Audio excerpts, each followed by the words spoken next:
Live, Jerry Jones not done talking about Micah Parsons and had this to say about Micah's debut in Green Bay on Sunday. From what I saw of him, I thought he was able to get in there and play without having any influence from his back. And I say that with a straight face, dude. And having said that, wish him well. Oh, good Lord. I almost hate to ask you. What do you think of what Jerry had to say? So what? Yeah. So what? Like, let's focus on the Dallas Cowboys. I know they asked Jerry a question. He does his radio show weekly. Micah came up. His back wasn't hurt. He used his back so he could get his deal without practicing and hurting his back. I'm sure that was a tweak. I understand what was going on with Micah Parsons, but to have him in the conversation, to even feel like you need to answer a question, he no longer plays there. He's in Green Bay now. And I think he's headed for greener pastures. So let's just rock out with Micah being a Green Bay Packer, and let's focus on what the Dallas Cowboys need to do to try to win games. What a completely different organization Micah Parsons has landed with. Like, wow. So I did not think I was going to have to respond to Jerry talking about Micah. It's never over. Week 1 of the NFL season when he's no longer in a uniform. This is what you get. This is what you get, our former Cowboy. This is what you get, my friend. Parsons did play 29 snaps. He played about 45% of possible plays against the Lions. He had 3 pressures, resulting in a sack, an interception, a completion for a 2-yard loss. So, Dan Quinn, what do you think about him playing against your guys on Thursday? How do you combat a guy? Is it inevitable that he's going to make those plays in that backfield? Are you asking what would I do if I was coaching him? Yeah, I'd sit him this week. Short week. That's classic DQ right there. For more, we bring in Rob Demovsky, who obviously covers the Packers and does such a great job for us. It's a really short week. Obviously, it's a Thursday night game. So what's the game plan regarding Micah, Rob? Well, Hannah, guess who decided how much Micah Parsons was going to play in his debut here last Sunday against the Lions? Well, the answer? Micah Parsons, or at least he talked the defensive coaches into letting him play those 29 snaps that you mentioned. And it makes sense because after the game, Packers coach Matt LaFleur said that was more than he anticipated that Parsons would play, and he joked that he would investigate just what happened. Well, here's how Parsons made his case. I was tired as ever, but, at the end of the day, you just got to want it a little bit more than that next guy. And I think that's just what it's about. And it's the determination, it's the will, it's the grunt, the push while you're tired.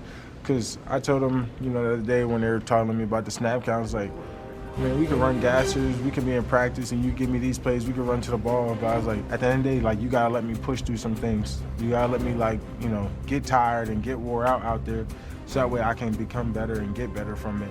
And, that's when it was like, okay, your reps can go up. You got to really, sometimes you got to fight for your own right to play. As for Thursday here against Washington, remember when Parsons got here, Packers defensive coordinator Jeff Hafley said he immediately started drawing up plays for Parsons. Well, Parsons said today this might be a game where some of those come out. And it's also worth noting, Hannah, that against Washington, Micah Parsons has 10.5 sacks in his career. That's his most against any opponent. 4.5 of them sacking Jaden Daniels last season alone in their meetings. Rob Demovsky, we appreciate you. I think you're in for a really special year this year. Meanwhile, Jaguars quarterback Trevor Lawrence in his first year under new head coach Liam Cohen might not have had the best statistical game against the Panthers, but he certainly did what he had to do to get his team a win. One of the highest paid players in all of the land.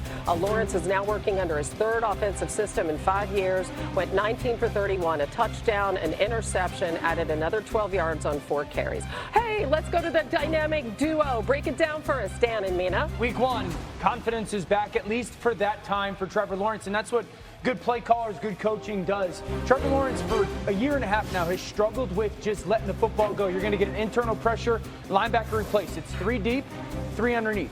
He's going to work up to the top of your screen. That linebacker goes there. No, quickly get backside and replace it.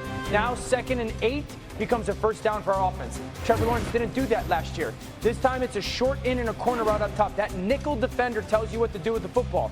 It's 1, 2, 3. Is he lifting? Yes. Get the ball out right now. Yards after the catch. So 1st and 20 because a penalty becomes 2nd and 9. Now listen, give me this.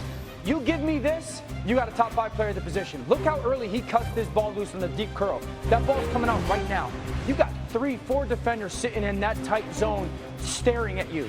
Cut it loose, dude. Trust your eyes and let it fly into that zone. That ball's pinned on that receiver for a huge conversion. That last clip for me, we didn't get Trevor Lawrence like that last year. That would have been a double hitch, triple hitch, or not even a throw at all. If they get that, they get a different quarterback this season. I think you saw he had faith in the structure of the offense, and why shouldn't he? I mean, Liam Cohen, the effect I feel like is obvious already. I loved what I saw from the run game. You know, we have these offensive coordinators switching teams, going to what we believe to be inferior offensive lines, and that run game doesn't always come with it. We're going to talk about Chicago later. This run game, I thought looked as best as it's looked in Jacksonville for quite some time with Trevor Etienne. The thing that really jumped out to me, a lot of it, most of his explosive runs were out of 12 personnel, split flow. Brenton Strange, who they settled on his time back as their starting tight end after moving on from Evan Ingram, I thought was fantastic blocking. Some of the additions on the offensive line as well, throwing big blocks, Robert Hainsey, Patrick McCarry. If they can run the football the way they did in this game, this offense is going to be electric. It's 1 week, but you have to be hopeful and looking forward to the future offensively in Jacksonville. Yeah, he only had 2 play action passes. The 49ers have put George Kittle on injured reserve. That means he's going to miss at least 4 games. He has a hamstring injury he suffered in the season opener. Kyle Shanahan said he was a focal point of that game plan. He had 4 targets for 25 yards and a touchdown before pulling up after run blocking early in the second quarter. Okay, Brock Purdy also dealing with toe and shoulder injuries. We'll see if he's able to play this week. Here's the upcoming schedule in terms of games that Kittle is going to miss. So they win their opener in Seattle. They're going to stay on the road. They're going to take on the Saints on Sunday. They have a couple of home games against the Cardinals and the Jaguars. The schedule takes a little bit of a turn there in week 5. They're going to face the Rams on Thursday Night Football in LA, and then Kittle is going to be eligible to return October 12th for their game at Tampa Bay. And we also saw, listen, Brandon Ayuk is out. CMC was questionable before the game. Mac Jones, by the way, is a backup quarterback. What does this Kittle's news mean? I think a couple things for San Francisco. Defense is keying on Christian McCaffrey, which is what's going to happen. Can you continue to punish them with Ricky Pearsall, who I thought came up big in this game? And then pass protection. Brock Purdy was pressured 26 times in this game. And a lot of that, I will say, was Brock Purdy holding on to the football a little bit too long, which he's sometimes prone to do, but also tons of unblocked pressures. Now, I think Seattle's defense is very tricky, and this is a week 1 thing where maybe, you know, week 1's a little bit of a liar, but moving forward, that has to improve, I think, for this offense to keep running without Kittle. I get concerned with McCaffrey touches. I mean, 31 touches in week 1 in September. And so, because the initial thought is, well, Kittle's hurt, McCaffrey was the guy last week. And so, look at, like, the touches per 2019 per game, like 31 touches. Are we going into October with 120, 130 touches for McCaffrey? And so this is a lot. He's not 100% either. It's a lot to weather in San Francisco right now. You just feel terrible for the franchise, right? Last year, you decimated by injury. This year, and look, Kittle, obviously, he's the guy, the one-on-one guy when you can find those matchups. We saw it this game, the touchdown on the out route. They love exploiting those matchups when they get those opportunities. But I think people forgetting, you brought it up, Mina, and you brought it up, Dio, he's such a good run blocker. And ultimately, like at the core of Kyle Shanahan, he would love to dominate on the ground. I didn't think San Francisco blocked the run very well. I was just about to say that. So now you lose somebody that you count on. I'm going to tell you, like, and nobody's going to say it, they look old.